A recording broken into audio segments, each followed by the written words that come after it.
Prochaine affiche, ce sont les demi-finales prévues mercredi prochain. Sénégal-Égypte à 17 h du côté des Tanger et Maroc-Nigeria à 20 h à Rabat. Deux matchs à suivre en direct sur Canal Plus Cannes. Et on commence dès ce soir notre projection en s'intéressant tout d'abord au Sénégal.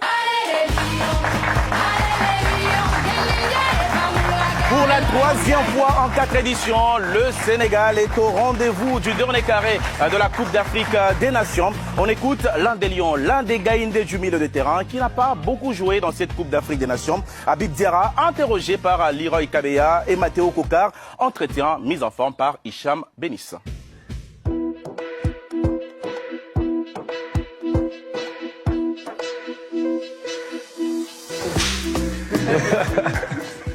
Habib, lendemain de qualif, alors racontez-nous un peu comment s'est passée la soirée d'hier soir. On savait que ça allait être un match assez dur. On sait que c'est une équipe très... Avant de continuer cette vidéo, la famille, encore une fois, n'oubliez pas de vous abonner à cette chaîne et activer la cloche de notification pour ne rater aucune de nos prochaines vidéos.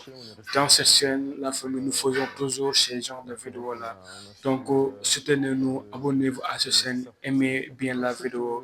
Ça nous aide beaucoup à élargir notre communauté et aussi à atteindre notre objectif. L'objectif est que nous voulons atteindre la barre des 100 000 abonnés et c'est possible les gars. Nous comptons sur vous, donc abonnez-vous massivement à notre chaîne YouTube Univers Foot Sénégal et merci les gars. On va dire dominante parce qu'ils avaient quelques individualités. Et voilà, après, on a très bien préparé le match. Ça a été dur. On n'a pas lâché, on est resté concentré. Et après voilà, on a su faire le nécessaire pour se qualifier. On sait qu'on peut mieux faire. Joueurs qui sont capables de faire plus. Pour l'instant, voilà, on n'a pas encore su nous donner encore à 100%, mais voilà, faut qu'on élève le niveau pour montrer que le Sénégal fait partie des meilleures nations de l'Afrique. Comment tu te sens d'ailleurs dans cette CAN? C'est ta première, explique-nous un peu tes impressions, la manière dont tu as senti les adversaires. Parle-nous un peu de ton expérience dans cette CAN. Moi, c'est ma première. Et franchement, moi déjà, c'est un rêve d'être ici, surtout en demi-finale. Et voilà, après, c'est les adversaires contre qui on joue, c'est des joueurs qui sont aussi performants. Et ça nous pousse à nous dépasser. Et on peut pas être à 50%, on est obligé d'être à 1000%. Au milieu de terrain, la concurrence elle est extrêmement rude. Vous, personnellement, vous avez débuté les 2 derniers matchs. Est-ce que vous pensez que le coach a fait ses choix en fonction de l'adversaire ou que vous avez gagné votre place au fil de la compétition? Non, après, je pense que j'ai gagné ma place, mais comme on le dit souvent, si le coach met 3 autres milieux de terrain, on sait qu'ils seront présents. On a des milieux de terrain qui sont assez performants en l'occurrence en fait. Et on s'entend bien, ça nous pousse à nous dépasser. Franchement, tout le monde est capable d'emporter cette coupe. Mais voilà, après là, il faut voir les équipes qui ont le plus envie de la gagner, qui sont plus que soudées, solidaires et qui s'entendent bien. Parce que c'est un groupe qui vit bien. C'est pas forcément le meilleur groupe qui remporte la coupe. C'est une famille en fait qui la gagne. Gagner la CAN, à quelle échelle tu le mets dans tes objectifs de... Franchement numéro 1. Franchement numéro 1 parce que gagner la CAN pour son pays, c'est quelque chose. On peut pas l'imaginer même parce que depuis que t'es enfant, moi je l'ai vécu, moi j'avais les larmes aux yeux. J'avais les larmes aux yeux et récemment on a revu encore quelques vidéos. Habib Diarra qui a donc débuté dans cette Coupe d'Afrique des Nations dans la peau des remplaçants, mais il a réussi à réintégrer le 11 aux côtés d'Ede Gueye. C'est définitif maintenant?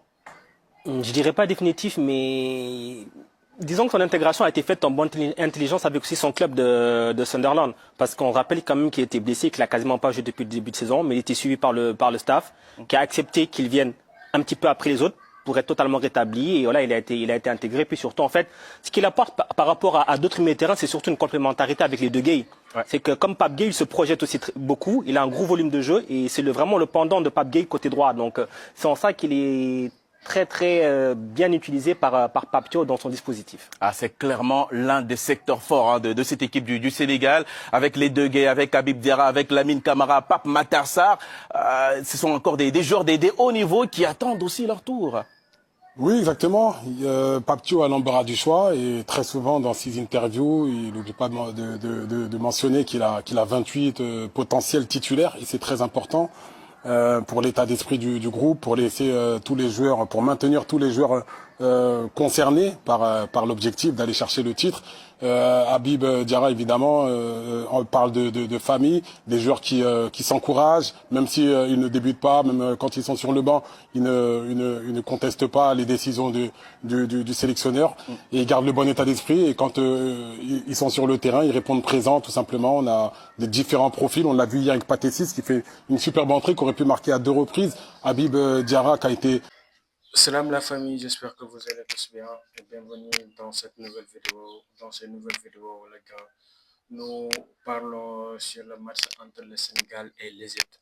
Mais avant de commencer cette vidéo, encore une fois, n'oubliez pas de vous abonner à cette chaîne et activer la cloche de notification pour ne rater aucune de nos prochaines vidéos. Et merci d'avoir regardé la vidéo du début jusqu'ici.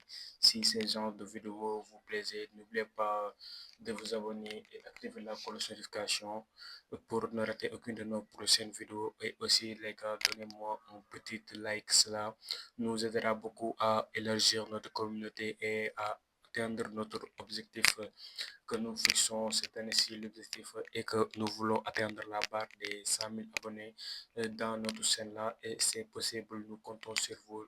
Donc, abonnez-vous massivement à notre chaîne YouTube Univers Foot Sénégal. C'est votre chaîne qui vous donne toutes les informations en temps réel et avec des analyses approfondies. Donc, la famille, n'hésitez pas de vous abonner et si c'est fait, merci. Donc, nous allons au bout du sujet concernant le match entre le Sénégal et l'Égypte, une match de demi-finale. L'équipe qui gagne ce match-là ira en finale directe. Donc, ça, c'est une match en élimination directe, une match décisive, une match qui doivent impérativement gagner et aussi fait une bonne entente de match face à cette équipe égyptienne-là parce que qu'on l'a vu face aux Ivoiriens. Les Égyptiens ont marqué très tôt dès les deuxième minute. Égypte a marqué contre cette équipe ivoirienne-là qui sont très bons des défensivement, mais les Égyptiens l'ont surpris à marquer ce but très tôt, ce qui a donné du confiance à cette équipe égyptienne-là. Donc, nous devons méfier de cette équipe égyptienne-là parce qu'ils sont très dangereux. Les deux attaquants égyptiens sont très rapides et ils marquent toutes les occasions. Marmouche et Mohamed Salah sont des joueurs très dangereux actuellement dans cette équipe égyptienne-là. Donc, nous, les Sénégal, nous devons méfier et aussi notre défense doit beaucoup concentrer et aussi ne prenez pas trop de risques face à cette face à cette attaque égyptienne-là. Donc, regardez le ballon, jouer le football, c'est la seule solution pour que nous gagnons cette match-là face à l'Égypte parce que nous avons les joueurs qui sont capables de garder le ballon, de jouer correct, de jouer au football, mais aussi nous avons des attaquants qui peuvent marquer aussi. Sadio Mane, il est dans son prime, il est dans son meilleur niveau actuellement dans cette canne. Même que Diallo aussi, Mohamed ne marque pas beaucoup, mais il pèse sur le jeu. De même que l'autre, il marquait aussi la fois passée, il a marqué face à cette équipe malienne et il a fini homme de match. Donc ça, c'est un point très positif pour notre équipe nationale et ça aussi permet à Ismaël Sarr de prendre de confiance dans les matchs à venir et j'espère que le Sénégal va gagner ce match-là face à cette équipe égyptienne et se qualifier pour la finale de cette Coupe d'Afrique des Nations. édition Morocco 2025. Voilà les gars, merci d'avoir regardé la vidéo du début jusqu'ici. Abonnez-vous les gars, likez et partagez cette vidéo. Cela nous aidera beaucoup à élargir notre communauté et merci. Surtout les gars, une petite information. Durant cette cas, nous faisons tous ces genres de vidéos-là. Donc abonnez-vous à notre chaîne YouTube Univers Foot Sénégal et merci la famille et à la prochaine vidéo.